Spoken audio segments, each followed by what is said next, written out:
What's going on? Hey man, Mr. Dave here on the rock pile. Let's talk about pegboard.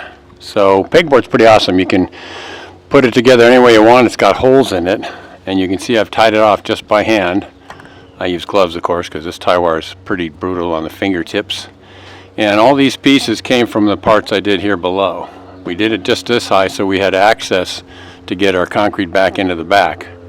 So we're going to fill this all the way up and then fill out this whole weir that we're kicking back out, you know, foot and a half or something beyond what's there now. And so the beauty of it is you get good coverage over your steel. You make sure you use dobies, or I've got lots of little chips of rubble down here on the ground that I can use. So I'll pick up some of those and jam those down in here, keep separation. At least an inch or more is not a bad idea. The more you get between the rebar and the air and the rebar, the better. And so you can just work it along in areas and chunks at a time. I'm doing it this way because I want to have this piece come across and there'll be a joint. So this won't be a straight because it obviously goes in it.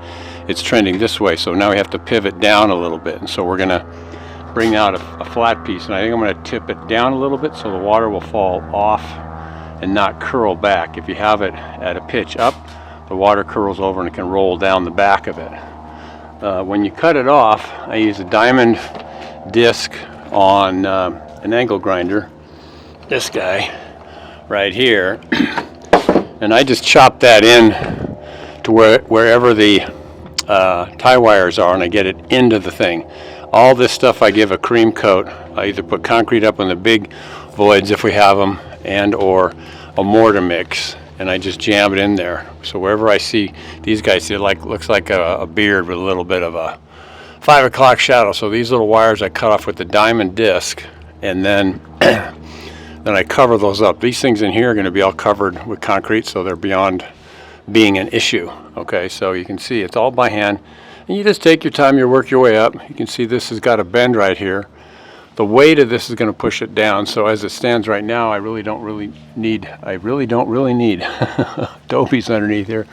I might jam some in here to get a little more distance, like right in here, to give that spacing. We always want to have that good spacing. You can see we're kind of following that pattern right here. This whole thing was rebarred out, and we did the same thing. Again, there's the whiskers. I got to chop those with the diamonds. And then all this gets a cover mortar mix before waterproofing. Waterproofing will be a part of this coming down for sure, because that's where water is going. We jackhammered out all the rusted pieces of rebar and or cut them off, and so those will all be out of the way, and we're cutting down on the rust process.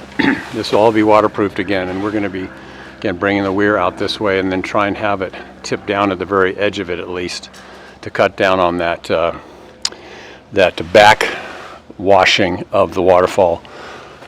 Creates more efflorescence, so the less the water splashing everywhere, the better. Otherwise, it alights on areas outside the water course or the standing pool area, which the water level in the pool is right here, which you can see. Then it evaporates, leaving the minerals that are in the hard water that we kind of have here in Southern California to varying degrees. So anyway, just talking about pegboard, using it as a sort of a form material before you pour your stuff, and nice straight edges.